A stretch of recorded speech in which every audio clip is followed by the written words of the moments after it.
Hello बच्चों, good morning. आज की तारीख है 28 जनवरी 2025। आज के करंट अफेयर क्वेश्चन और ललन टॉप प्रश्नों में आप सभी का स्वागत है। बच्चों, थोड़ा काम हो जाने की वजह से कल हम पीडीएफ जो है इवनिंग तक बना पाए थे, जिसकी वजह से आज हम 27 जनवरी के करंट अफेयर क्वेश्चन पढ़ेंगे, जिसमें आप सभी को 10 करंट अफेयर क्वेश्चन पूरी व्याख्या के साथ मिलेगा और हर प्रश्न के नीचे जो है 4 से 5 ललन टॉप क्वेश्चन मिलेंगे, जो कि कुछ सप्ताह या कुछ महीने पुराने करंट अफेयर क्वेश्चन होंगे, जिसका हम रिवीजन करेंगे।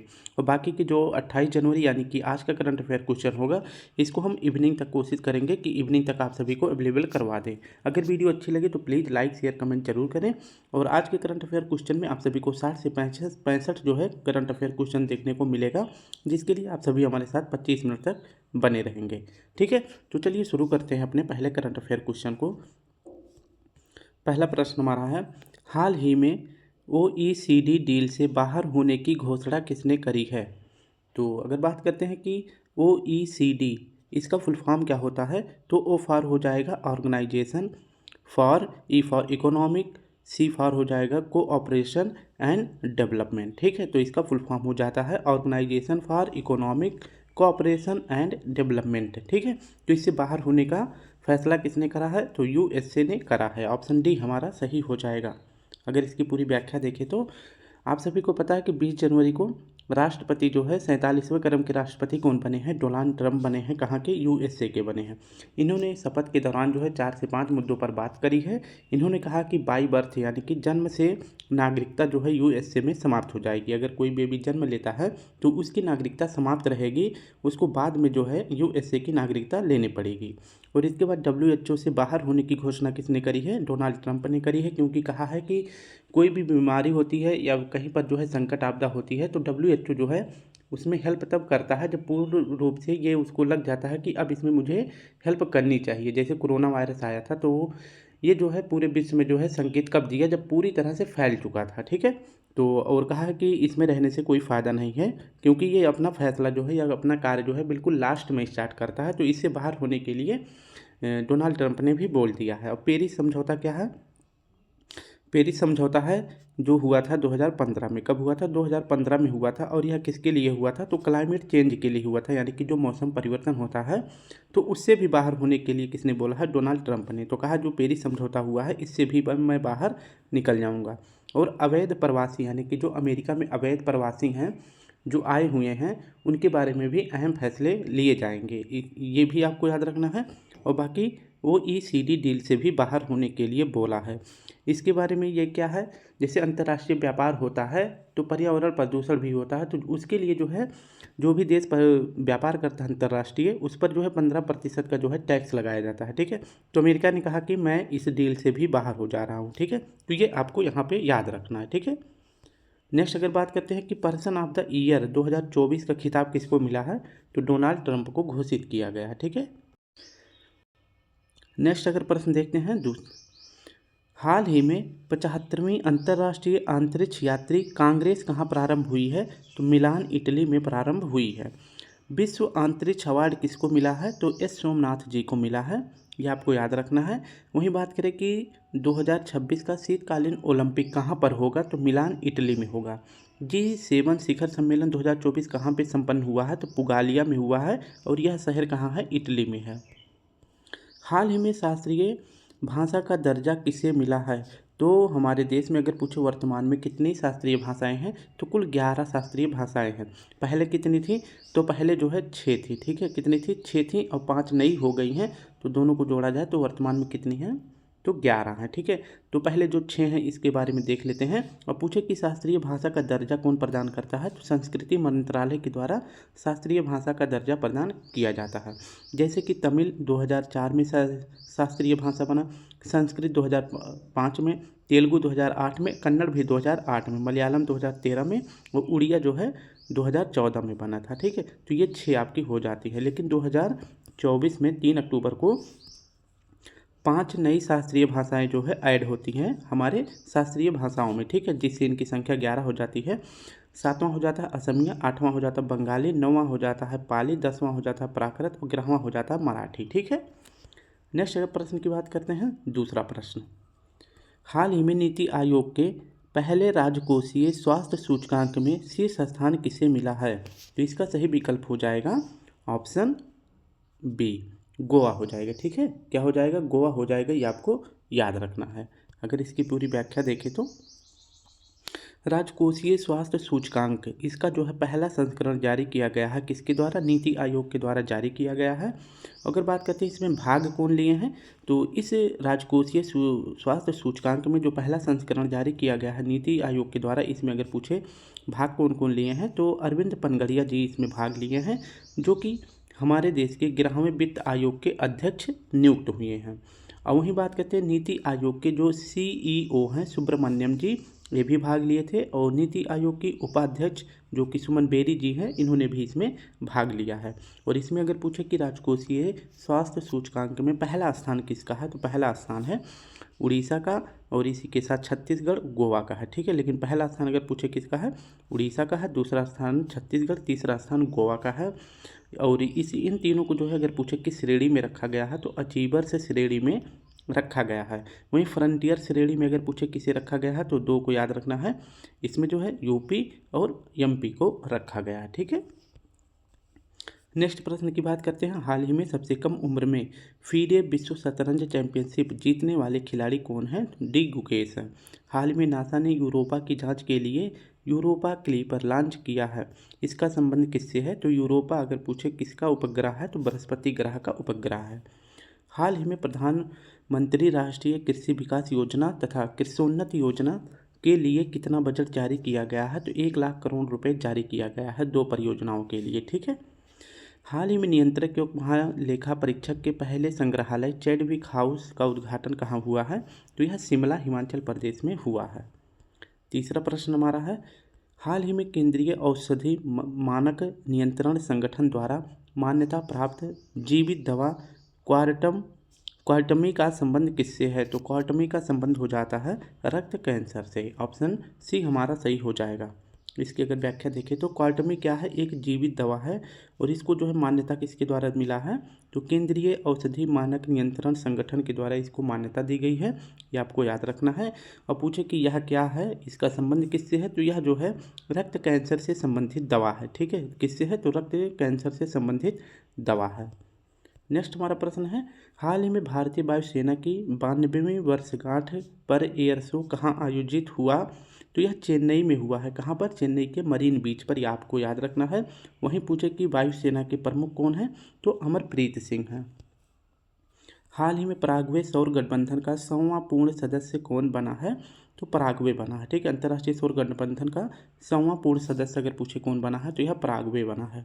हाल ही में भारत की सबसे बड़ी तेंदुआ सफारी कहाँ प्रारंभ हुई है? तो बन्नेरघट्टा पार्क में हुई है, और ये पार्क किस राज्य में है? तो कर्नाटक में है। हाल ही में 18वीं लोकसभा के लिए अध्यक्ष पद पर किसे चुना गया है? तो ओम बिरला जी को चुना गया है। वहीं पूछे कि प्रोटेम स्पीकर किसे बनाया गया है? तो भर्तृहरि मेहताब को जी को। ठीक है, भर्तृहरि मेहताब जी को प्रोटेम स्पीकर बनाया गया है। वहीं लोकसभा के स्पीकर कौन बने हैं? तो ओम बिरला जी बने हैं। चौथा प्रश्न हमारा है, हाल ही में मान्यता प्राप्त वेटलैंड शहरों की सूची में शामिल होने वाला पहला भारतीय शहर कौन सा है? तो यह सूची पहली बार जारी करी गई है वेटलैंड के लिए, जिसमें शहरों को शामिल किया गया है, जिसमें भारत के 2 शहर शामिल किए गए हैं। ऑप्शन डी इसका सही हो जाएगा, यानी उदयपुर और इंदौर इसमें शामिल हुए हैं। इसकी अगर व्याख्या देखें तो रामसर कन्वेंशन अगर पूछे कब हुआ था, तो पहली बार हुआ था 2 फरवरी 1971 को। कहाँ पर? रामसर में हुआ था। और यह रामसर स्थान अगर पूछे कहाँ है? ईरान में है। और यह रामसर कन्वेंशन जो है किसके लिए हुआ था? तो आर्द्र भूमि के संरक्षण के लिए हुआ था। और पहली बार जो है वेटलैंड शहरों की सूची जो है जारी करी गई है रामसर कन्वेंशन के तहत। कि कौन सी सूची? तो वेटलैंड शहरों की सूची पहली बार जारी करी गई है, जिसमें पूरे विश्व के 74 शहर शामिल किए गए हैं, जिसमें 22 शहर जो कि सबसे ज़्यादा चीन के शामिल किए गए हैं, और भारत के इसमें 2 शहर शामिल किए गए हैं, जिनमें से उदयपुर और इंदौर आपको याद रखना है। ठीक है, नेक्स्ट अगर बात करते हैं कि हाल ही में अंतर्राष्ट्रीय सार्वभौमिक स्वास्थ्य कवरेज दिवस 2024 कब मनाया गया है? तो यह 12 दिसंबर को मनाया गया है। अंतर्राष्ट्रीय स्वास्थ्य दिवस कब मनाया गया है? 7 अप्रैल को मनाया गया है। इसकी थीम याद रखना है, तो हेल्थ फॉर ऑल इसकी थीम है। मॉरिशस के अगर पूछे प्रधानमंत्री कौन है? तो डॉक्टर नवीन राम गुलाम जी हैं। अनुराग कुमार दिसानायके श्रीलंका के हैं, और डॉक्टर मोहम्मद मुइज़्ज़ू मालदीव के हैं। हाल ही में देश का पहला हिंदी साहित्य हिंदी भाषा संग्रहालय कहाँ स्थापित किया जाएगा? तो देश का पहला हिंदी भाषा संग्रहालय कहाँ स्थापित किया जाएगा? काशी, उत्तर प्रदेश में किया जाएगा। हाल ही में राष्ट्रीय पोषण उत्सव कहाँ आयोजित किया गया है? जो है श्रीलंका में किया गया है। पांचवा प्रश्न हमारा है, हाल ही में 26 जनवरी 2025 को कौन सा गणतंत्र मनाया गया है, यानी कि किस नंबर का मनाया गया है? तो यह 76वें नंबर का मनाया गया है। ऑप्शन सी हमारा सही हो जाएगा। इसकी अगर व्याख्या देखें तो 26 जनवरी 2025 को क्या मनाया जाता है? गणतंत्र दिवस हर साल मनाया जाता है 26 जनवरी को। इस बार अगर पूछे किस क्रम का मनाया गया है तो 2025 में 76वें क्रम का मनाया गया है। इसमें मुख्य अतिथि अगर पूछे कौन बनाए गए हैं तो प्रबोवो सुबियांटो बनाए गए हैं। और यह पूछे कि कहाँ के राष्ट्रपति हैं तो यह इंडोनेशिया के राष्ट्रपति हैं। ठीक है। और इस बार अगर पूछे इसकी थीम क्या रखी गई है तो स्वर्णिम भारत, विरासत और विकास इसकी थीम रखी गई है। नेक्स्ट अगर प्रश्न की बात करते हैं, हाल ही में 10वीं विश्व आर्थिक कांग्रेस और आरोग्य एक्सपो 2024 का उद्घाटन कहाँ पे हुआ है? तो देहरादून, उत्तराखंड में हुआ है। भारत में पहला ऑडियो और विजुअल सम्मेलन कहाँ पे आयोजित किया गया है? तो गोवा में। ग्लोबल फिनटेक समिट का आयोजन पूछे कहाँ किया गया है? तो मुंबई में। यूनेस्को की 46वीं बैठक अगर पूछे कहाँ पर हुई है तो यह दिल्ली में हुई है। नेक्स्ट प्रश्न है, हाल ही में भारतीय तटरक्षक बल का 26वां महानिदेशक किसे नियुक्त किया गया है? परमेश शिवमणि जी को नियुक्त किया गया है। 10वां अंतर्राष्ट्रीय योग दिवस 2024 की थीम क्या है? तो इसकी थीम रखी गई है yoga for society and self, इसकी थीम रखी गई है। नेक्स्ट प्रश्न हमारा है छठा। ये वाला बहुत ही महत्वपूर्ण क्वेश्चन है, इसलिए आप सभी इसको पूरी व्याख्या के साथ देखेंगे। ठीक है। हाल ही में मरणोपरांत पद्म विभूषण पुरस्कार से किसे सम्मानित किया गया है? तो इसमें ऑप्शन देने की जरूरत नहीं है, इसका सही विकल्प हो जाएगा ऑप्शन डी। अब इसके बारे में पूरी व्याख्या देखते हैं कि इस साल जो है पद्म पुरस्कार जो है कितने लोगों को प्रदान किया गया है? तो 139 लोगों को। कितने? तो 139 लोगों को जो है पद्म पुरस्कार से सम्मानित किया गया है, जिनमें से अगर बात करते हैं कि पद्म विभूषण 7 लोगों को दिया गया है, पद्म भूषण 19 लोगों को दिया गया है और पद्मश्री 113 लोगों को दिया गया। ठीक है। तो पद्म विभूषण 7 और 19 जो है पद्म भूषण और 113 पद्मश्री दिए गए हैं। ठीक है। जिसमें मैंने 3 के बारे में बताया है, जिनमें से मरणोपरांत 3 लोगों को दिया गया है, ये आपको याद रखना है। वासुदेवन नायर जी को साहित्य के क्षेत्र में दिया गया है और इनका संबंध अगर पूछे किस राज्य से है तो केरल से। ओसामू सुजुकी ये कहाँ के हैं? जापान के हैं, इनको भी मरणोपरांत दिया गया है। अगर पूछे कि भारत में सुजुकी कंपनी के जन्मदाता कौन माने जाते हैं तो ओसामू सुजुकी माने जाते हैं। ठीक है। वहीं शारदा सिन्हा जी जो कि बिहार के लिए मतलब बिहार में इनका जन्म हुआ था और काफ़ी फेमस भी रही हैं और छठ पूजा से इनका जो है काफ़ी मतलब संबंध है और ये भोजपुरी गायिका भी हैं और इनका भी हाल ही में निधन हो जाता है। ठीक है। इसके बाद बात करते हैं लक्ष्मी नारायण सुब्रमण्यम जी, इनका कला से क्षेत्र से संबंधित है और ये जो है केरल की हैं। कुमुदनी रजनीकांत ये भी कला के क्षेत्र से संबंधित हैं और ये गुजरात की हैं। श्री जगदीश सिंह खेहर ये चंडीगढ़ से संबंधित हैं। नागेश्वर रेड्डी ये मेडिसिन के लिए इन्हें जो है पद्म विभूषण दिया गया है और इनका संबंध अगर पूछे कहाँ से है तो तेलंगाना से है। ठीक है। इतना नाम तो ऐसे नहीं पूछा जाएगा, ये पूछा जा सकता है कितने लोगों को दिया गया है पद्म विभूषण, तो 7 लोगों को दिया गया है। उनमें से स्पेशली पूछेगा कि शारदा सिन्हा जी को पद्म विभूषण किस क्षेत्र के लिए दिया गया है, तो भोजपुरी गायन के लिए दिया गया है। तो इस प्रकार से आप इसको याद रखेंगे। ठीक है। इनमें से कुछ पद्म विभूषण जो मिला है तो महत्वपूर्ण देख लेते हैं, लोगों के नाम आप सभी को बता देते हैं, आप सभी ध्यान से सुनेंगे। ठीक है। क्योंकि लिखना तो काफ़ी मुश्किल है, इसलिए मैं बोल रहा हूँ, आप सुन लेंगे। जैसे विवेक देवराय, जतिन गोस्वामी, पीबी श्रीजेश जो PR श्रीजेश हैं गोलकीपर, उनको दिया गया है। शेखर कपूर जो कि कला के क्षेत्र में, और सुशील कुमार मोदी जी को दिया गया है जो कि बिहार से संबंधित है। ठीक है। तो इतने लोगों को जो है पद्म भूषण दिया गया है। वहीं बात करते हैं पद्मश्री कितने को दिया गया है, तो R अश्विन जो कि हमारे देश के क्रिकेटर हैं, बॉलर हैं, उनको दिया गया है। अरिजीत सिंह जो सिंगर हैं उनको पद्मश्री दिया गया है। चंद्रकांत सोमपुरा जी जो कि राम मंदिर के वास्तुकार हैं उनको दिया गया है। ठीक है। तो ये 3 नाम भी आपको इंपॉर्टेंट याद रखना। ठीक है। नेक्स्ट अगर बात करते हैं, हाल ही में फीफा ने सऊदी अरब को किस वर्ष पुरुष फुटबॉल विश्व कप की मेज़बानी प्रदान करी है? तो 2034 की जो है फीफा वर्ल्ड कप कहाँ पे होगा? सऊदी अरब में। 2026 वाला कहाँ होगा? तो कनाडा, USA और मैक्सिको में होगा, यानी नॉर्थ अमेरिका में होगा। और 2030 वाला कहाँ होगा? स्पेन, मोरक्को, पुर्तगाल, इन 3 देशों में होगा। ठीक है। नेक्स्ट हमारा प्रश्न है, हाल ही में 5वें राष्ट्रीय जल पुरस्कार 2023 के तहत सर्वश्रेष्ठ राज्य का पुरस्कार किसे मिला है? तो यह पहला स्थान मिला है उड़ीसा को, दूसरा उत्तर प्रदेश, तीसरा जो है गुजरात को मिला है। ठीक है, तो ये किस में मिला है? राष्ट्रीय जल पुरस्कार 2023 को। ठीक है, और वहीं पूछे कि सर्वश्रेष्ठ ग्राम पंचायत का अवार्ड किसे मिला है? पुल्लमपारा को मिला है, और ये कहाँ का है? केरल का। सर्वश्रेष्ठ शहरी निकाय का अवार्ड पूछे किसे मिला है? तो सूरत को मिला है। हाल ही में नागालैंड में 25वें क्रम का हॉर्नबिल फेस्टिवल आयोजित किया गया है, और इसमें पूछे भागीदार देश किसको बनाया गया है? तो वेल्स को बनाया गया है, और इस बार अगर पूछे किस क्रम का है तो 25वें क्रम का है। ठीक है, तो वेल्स आपको याद रखना है। ठीक है, नेक्स्ट प्रश्न की बात करते हैं 7वां। हाल ही में ऑस्ट्रेलियन ओपन में पुरुष एकल का खिताब किसने जीता है? तो इसका सही विकल्प आप सभी को हो जाए, मतलब आप सभी का सही विकल्प क्या हो जाएगा? तो इसका सही विकल्प हो जाएगा जैनिक सिनर। ठीक है, और ये कहाँ के हैं? ये इटली के हैं। ठीक है, तो ये आपको याद रखना है। अगर इसमें जो है व्याख्या देखें तो मेल आपको याद रखना है कि कौन सा। तो अगर पूछे मेल में किसने जीता है ऑस्ट्रेलियन ओपन, तो जैनिक सिनर ने जीता है, ये आपको याद रखना है। और ये कहाँ के हैं? इटली के हैं। अब वहीं पूछे कि फीमेल में किसने जीता है, तो फीमेल का नाम आप सभी ध्यान से सुनेंगे, मेडिसिन वीज। ठीक है, क्या नाम है? Medicine keys. मेडिसिन कीज जो है इनका पूरा नाम है। ठीक है, इन्होंने जीता है। तो जैनिक सिनर और इसके बाद मेडिसिन कीज, तो मेल में जो है जेनिक सिनर हो जाएगा, और फीमेल में कौन हो जाएगा? मेडिसिन कीज हो जाएगा, ये आपको याद रखना है। ठीक है, नेक्स्ट अगर प्रश्न की बात करते हैं, हाल ही में क्वांटम क्षेत्र में क्रांतिकारी विलो चिप का अनावरण किसने किया है? तो यह किया गया है गूगल के द्वारा। ठीक है, राष्ट्रीय इसमें जो ये विलो चिप है इसमें बताया जाता है कि 10⁻25 इतना जो है आप अगर मल्टीप्लाई करेंगे तो जितना वर्ष आएगा उतने वर्ष का जो है जो कार्य जो है सुपर कंप्यूटर करेगा, उसी कार्य को जो है बिलो चिप के माध्यम से कितने मिनट में कर दिया जाएगा? सिर्फ 5 मिनट के अंदर कर दिया जाएगा। ठीक है, तो ये बात इसमें बोली गई है।